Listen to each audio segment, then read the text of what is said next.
마침내 내가 털어놓았을 때 조너선은 훌륭한 경청자의 역할을 다했다. 그는 내가 하고 싶어하는 말을 조목조목 확인하고 내가 한 말을 모두 똑같이 되풀이해서 자신이 나의 말을 이해했음을 알려주었다. 그리고 그의 사랑은 나의 어떤 특정한 면에 묶여있지 않다고 말해주었다. 물론 조너선도 인정하겠지만 그가 항상 그렇게 훌륭한 것은 아니다. 내가 우리 얘기 좀 해요 라고 말하면 그는 즉시 맙소사 이제 죽어나겠군. 할 수 없지. 근데 내가 뭐 잘못했나? 라고 생각한다고 농담 반 진담 반으로 말한 적이 있다. 조너선이 긴장해서 방어적으로 대화를 시작하기도 하고 그의 저항을 감지할 때는 나의 비판적 성향이 강해진다.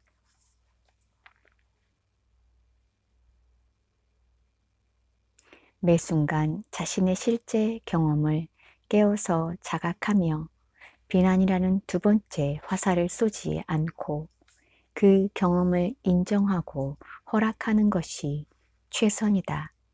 그 경험을 인정하고 허락하는 것이 최선이다. 무가치하다고 느끼는 어린애에게 주의를 기울여 봐. 그 아이가 네가 어떻게 해주길 가장 원하는지 느낄 수 있어? 무가치하다고 느끼는 어린애에게 주의를 기울여 봐. 그 아이가 네가 어떻게 해주길 가장 원하는지 느낄 수 있어? 리치는 잠시 말이 없다가 고개를 끄덕였다. 내가 그냥 봐주길 원해. 자신을 알아봐주고 다정하게 대해주길 원해. 무가치하다고 느끼는 어린애에게 주의를 기울여 봐. 그 아이가 네가 어떻게 해주길 가장 원하는지 느낄 수 있어? 내가 그냥 봐주길 원해. 자신을 알아봐주고 다정하게 대해주길 원해.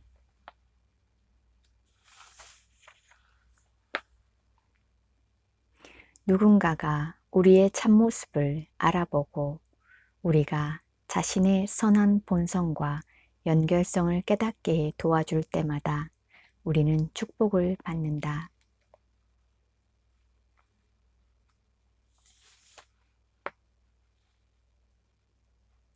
인간관계는 신성한 귀의처, 치유와 깨달음의 장소가 될 수 있다. 인간관계는 신성한 귀의처, 치유와 깨달음의 장소가 될 수 있다.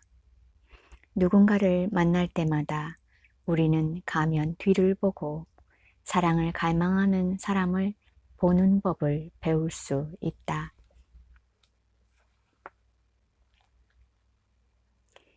연민을 내보내고 괴로움을 받아들이는 티베트 불교의 수행법. 자신의 두려움을 자각하고 자기 연민을 일으키는 데 초점을 맞춘 수행. 받아들이기, 들숨과 함께 숨결을 느끼기. 날숨과 함께 열린 공간으로 나가기의 본질에 대해 숙고한다. 받아들이기, 들숨과 함께 숨결 느끼기. 날숨과 함께 열린 공간으로 나가기.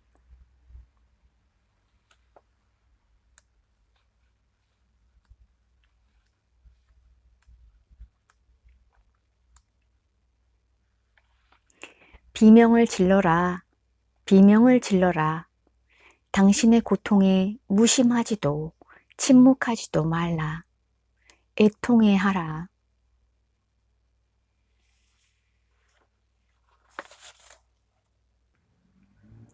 비명을 질러라. 당신의 고통에 무심하지도 침묵하지도 말라. 애통해하라. 당신의 고통에 무심하지도 침묵하지도 말라.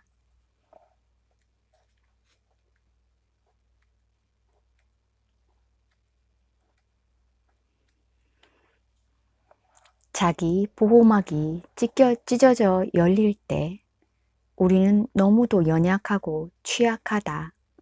때때로 우리는 허둥지둥 통제자를 재건하여 바쁘게 활동하고 타인을 비난하고 자신을 비난하고 문제를 해결하려고 애쓴다.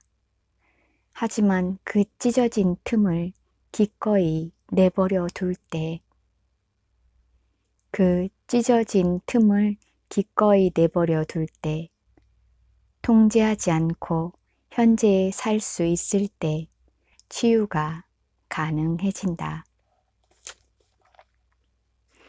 자기 보호막이 찢어져 열릴 때 우리는 너무도 연약하고 취약하다. 때때로 우리는 허둥지둥 통제자를 재건하여 바쁘게 활동하고 타인을 비난하고 자신을 비난하고 문제를 해결하려고 애쓴다. 하지만 그 찢어진 틈을 기꺼이 내버려 둘 때, 통제하지 않고 현재에 살 수 있을 때 치유가 가능해진다.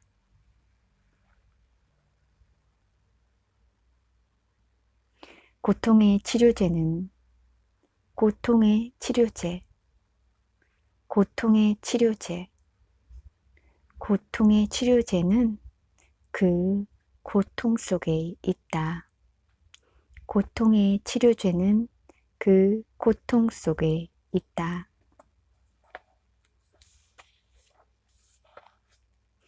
두려움은 내가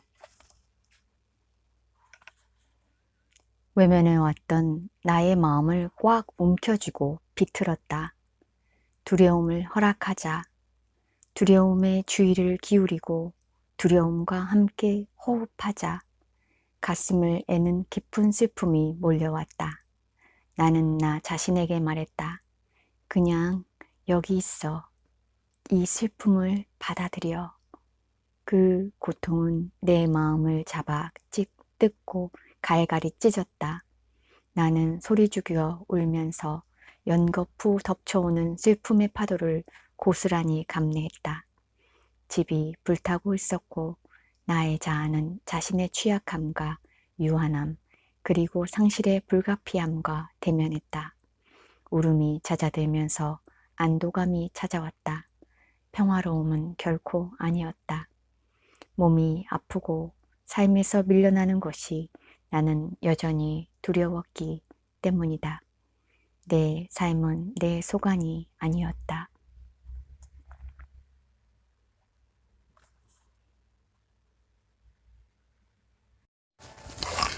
티벳 승려 초감 투룽파는 자유에 이르는 영적 수행의 본질은 자신의 날카로운 창끝을 접하고 누그러뜨리는 것이라고 가르쳤다. 지금 내가 접한 날카로운 창끝은 통렬한 외로움과 미래에 대한 절망과 완강한 두려움이었다. 그것을 누그러뜨려 받아들여야 한다는 것을 나는 알았다.